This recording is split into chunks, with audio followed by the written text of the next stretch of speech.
Ngayong Semana Santa, mabenta ang mga palamuti para sa mga poon na ginagawa sa pamamagitan ng tradisyonal na pukpok. Ang uri ng sining na ito nananatiling buhay sa San Fernando, Pampanga. Narito ang report ni Bea de Guzman. Alas 6 pa lamang ng umaga.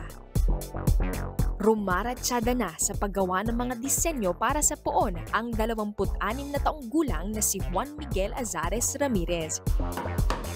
Ang pinakabatang pukpok artist dito sa San Fernando, Pampanga.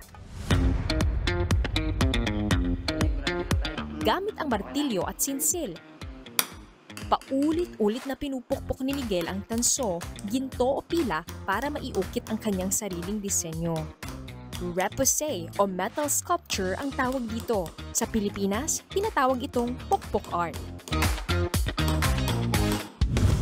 Nagsimula ang sining na ito nang ipakilala ng mga Espanyol noong late 16th to 19th century ang konsepto ng sacred art. Ang mga barya noon, tinutunaw at ginagawang dekorasyon sa mga altar ng simbahan. Iilan na lamang ang gumagawa nito sa ngayon. Dito sa Pampanga, isa ang angkan ni Miguel sa natitirang tagapagpatuloy ng sining at tradisyong ito. Yung great-grandfather ko, naging apprentice siya ni Maximo Vicente. Famous Spanish artist yun. Tapos namana ng lolo ko, namana ng father ko, tsaka mga uncles ko. Tapos namana sa amin magkakapatid. Paisa-isa lamang ang mga gawa ni Miguel nang magsimula siya sa kanyang shop noong 2021. Pero ngayon, may mga orders na mula sa iba't ibang sulok ng Pilipinas.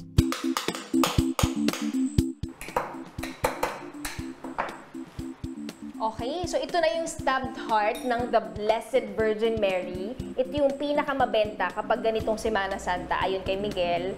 At itong kanyang rostrillo. So kailangan nang i-rush today dahil yung umorder from Marinduque ay kailangan na ito bukas.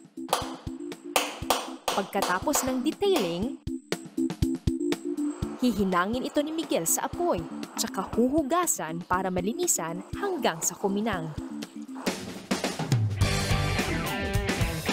Ang bawat pukpok ni Miguel, hindi lang ang mga sariling disenyo ang binibigyan ng buhay, pati na rin ang kahulugan ng sakripisyo at pagmamahal ng Panginoon sa atin. Bea de Guzman, News 5. Mga kapatid, Jess De Los Santos po. Iba na ang may alam at may pakialam sa panahon ngayon. Para sa tuloy-tuloy na balitaan sa Frontline kahit weekend, mag-follow at mag-subscribe